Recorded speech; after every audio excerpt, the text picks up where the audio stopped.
Alors, je m'appelle Adrienne Simoneau et je suis donc co-gérante d'une entité d'upcycling de produits en tissu upcycling avec Alexandra Lagneau, une entité qui s'appelle les Penseuses d'étoffe. Avant cela, j'ai fait des études de cinéma pour devenir scénariste et réalisatrice. Et après, j'ai fait aussi des études sociales pour devenir accompagnante éducative et sociale. Alors, j'ai commencé à coudre il y a 8 ans pour moi, de façon personnelle. Et en 2018, Alexandra m'a appelée parce qu'elle avait fait le constat qu'il y avait énormément de papiers cadeaux qui étaient jetés au quotidien, notamment à Noël. Et on a commencé à parler de ce projet. Et du coup, c'est quelque chose qui a du sens pour moi parce que ça allie d'un côté mon côté créatif, du coup, donc j'ai fait des études de ciné et tout ça, et c'est aussi, ça allie le côté sens d'un point de vue écologique parce que l'écologie a toujours été quelque chose de très important pour moi.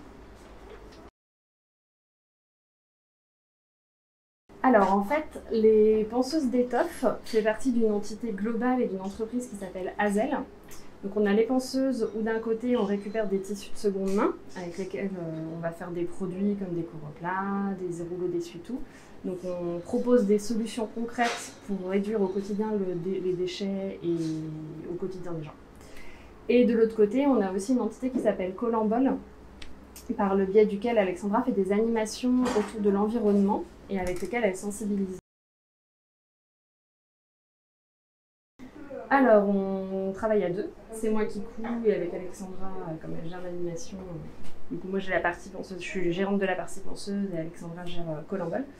Donc, je couds à Guérande, je fais des patrons, je fais des tests couture, ensuite on en discute, on voit si ça fonctionne, si ça fonctionne pas, on choisit les tissus ensemble. Donc, d'une manière assez résumée, c'est je fais des patrons, je teste, ça fonctionne pas, je réadapte.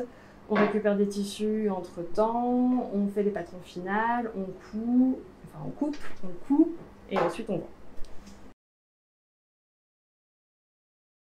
Alors, on a plusieurs gammes. La première gamme, c'est cuisine et course zéro déchet, par lequel on va avoir donc des couvre-plats en tissu, donc comme cela, pour recouvrir les bols. On va aussi avoir des rouleaux d'essuie-tout, des petites éponges pour laver la vaisselle. On a aussi des petits étuis à couvert, pour mettre les couverts pour aller pique-niquer. Plein de petites choses comme ça. Ensuite, on a aussi une gamme salle de bain et hygiène zéro déchet, par laquelle on va faire des lingettes démaquillantes, des petits étuis pour les brosses à dents.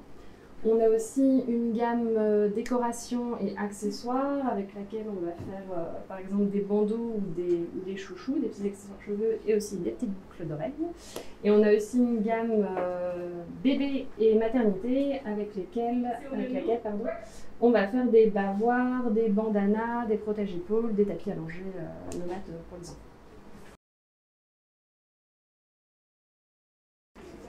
Alors, donc, par exemple, au niveau des étapes de fabrication pour cette éponge, du coup. Alors, au niveau des tissus, on a donc une face qui est en tissu de seconde main. Donc là, par exemple, c'était un drap qui traînait dans un placard. Là, derrière, on a un tissu 100% coton, nid d'abeille certifié Ecotex. Alors, au niveau des étapes de fabrication, donc j'ai fait un patron, tout simplement, un petit rectangle. J'ai coupé mes 2 morceaux de tissu. Après, c'est de la couture envers sur envers. Donc, je pose mes 2 tissus envers sur envers comme ça. Je coupe tout autour. Je laisse un petit trou pour pouvoir retourner le tissu. Après, avec mes petits ustensiles, je mets bien mes petits coins. Et pose étiquette à la fin. Et l'une des choses les plus importantes au niveau de nos éponges, c'est que l'intérieur est rembourré avec nos propres chutes de tissu. Ce qui fait qu'on ne jette rien en fait. On essaye on jette aucun morceau de tissu ni aucun morceau de fibre. Tout nous sert à soit rembourrer nos éponges, soit à faire des petits bijoux ou ce genre de choses comme ça.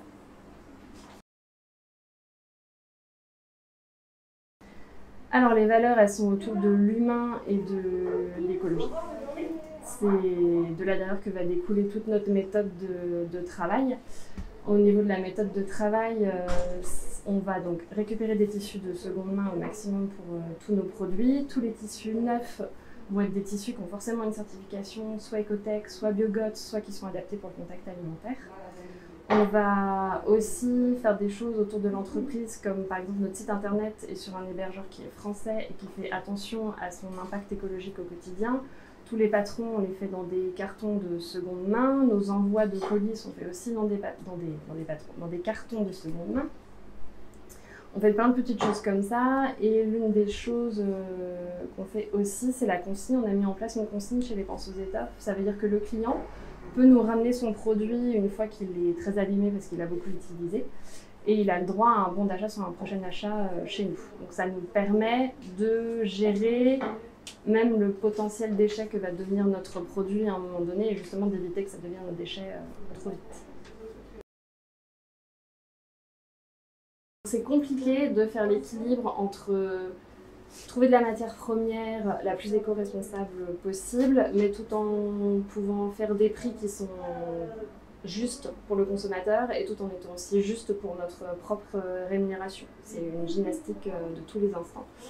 Il faut aussi rester à l'écoute de toutes les nouveautés de tissus qui arrivent, parce qu'on n'est pas à l'abri d'avoir un tissu qui est meilleur en termes aussi d'impact écologique, et du coup il faut rester ouverte au fait de changer. Donc il faut toujours être à l'écoute de tout ce qui se passe autour pour pouvoir être le plus éco-responsable.